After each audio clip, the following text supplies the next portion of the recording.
Visakha Arilova health సిటీలోని care ఆసుపత్రిలోని వైద్యులు ప్రత్యేక హెడేక్ క్లినిక్ ప్రారంభించారు. ఈ సందర్భంగా న్యూరో సైన్సెస్, ఇంటర్వెన్షనల్ రేడియాలజీ విభాగాల ఆధ్వర్యంలో అవగాహన కార్యక్రమం నిర్వహించారు.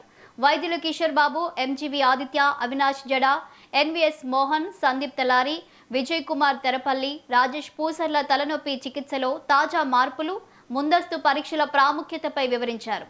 తరచుగా లేదా దీర్ఘకాలంగా తలనొప్పితో బాధపడుతున్న వారికి ముందస్తు నిర్ధారణ, శాస్త్రీయ చికిత్స అందించడమే ఈ క్లినిక్ లక్ష్యమని అన్నారు. ఉద్యోగం చేస్తున్న వారిలో జీవనశైలి మార్పులు, ఒత్తిడి పెరుగుదలతో తలనొప్పి కేసులు గణనీయంగా పెరుగుతున్నాయని చెప్పారు. తలనొప్పి ఎప్పుడూ సాధారణం కాదని స్పష్టం చేశారు. 25 నుంచి 45 ఏళ్ల వయసులో కేసులు పెరుగుతున్నాయన్నారు. తలనొప్పే కదా అని నిర్లక్ష్యం చేయడం ప్రమాదకరమని హెచ్చరించారు. వాంతులు, చూపు మసకబారడం, ఇతర న్యూరాలజీ లక్షణాలతో కూడిన తలనొప్పిని ఎప్పటికీ నిర్లక్ష్యం చేయకూడదని వైద్యులు సూచించారు. స్వయంగా మందులు వాడకుండా సమయానికి వైద్యులను సంప్రదించాలని చెప్పారు.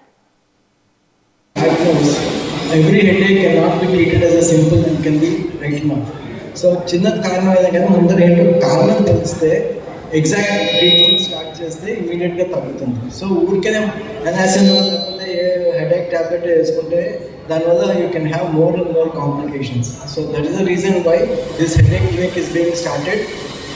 దాన్ని కరెక్ట్గా డయాగ్నోస్ చేసి కరెక్ట్గా ట్రీట్మెంట్ స్టార్ట్ చేస్తే within 1 or 2 months they have complete relief. So నా ముందు ఆదిత్య గారు, మోహన్ సార్ మాట్లాడారు. ఆల్రెడీ ఇప్పటికే మీకు ఒక most common reasons for headache తెలుస్తుంది. Most common reasons for headache generally migraine and tension headache. కానీ అన్ని తలనొప్పులు మైగ్రేన్, టెన్షన్ హెడేక్ అనుకోవడంలో పాయింట్ లేదు. చాలా రకాల తలనొప్పులు ఉంటాయి. చాలామంది ఏంటంటే బ్రెయిన్ ట్యూమర్స్ చాలా రేరు, మాకెందుకు వస్తుంది, మా ఫ్యామిలీలో ఎందుకు వస్తుంది, మా ఫ్యామిలీలో ఎవరికి క్యాన్సర్స్ లేవు కదా, మాకెందుకు వస్తుంది అనుకుంటారు. కానీ అనుకున్న దానికన్నా చాలా ఫ్రీక్వెంట్ బ్రెయిన్ ట్యూమర్స్, ఎందుకంటే మేము day in day out operate చేస్తుంటాం కాబట్టి. కన్సల్టెంట్ న్యూరోఫిజిషియన్ అండి. అందరూ నా ముందు ఆల్రెడీ అందరూ చెప్పేశారు. సో ఎక్స్ట్రాగా నేను పెద్ద చెప్పాల్సింది ఏం లేదు. మెయిన్ హెడేక్ వస్తే జస్ట్ ఇది మెడికల్ షాప్కి వెళ్ళి పెయిన్ కిల్లర్ వేసుకున్నామా తగ్గిపోయింది అలా కాకుండా అసలు హెడేక్ ఎందుకు వస్తుంది, what is the root cause, and a dangerous science ఉంటే హాస్పిటల్కి రావాలి.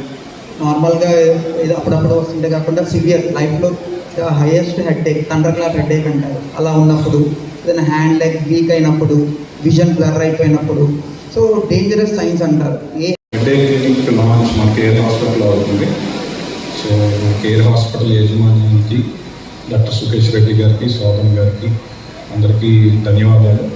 సో ఎందుకు హెడేక్ క్లినిక్ మనకు అవసరం? సో తలనొప్పే కదా, తగ్గిపోతుంది కదా ట్యాబ్లెట్ వేస్తే అనుకుంటే కనుక, సో తలనొప్పికి 100-200 కారణాలు ఉంటాయండి. సో ఓన్లీ తలనొప్పి ట్యాబ్లెట్ వేసేసి తలనొప్పి తగ్గిద్దామంటే కొన్నిసార్లు తగ్గదు.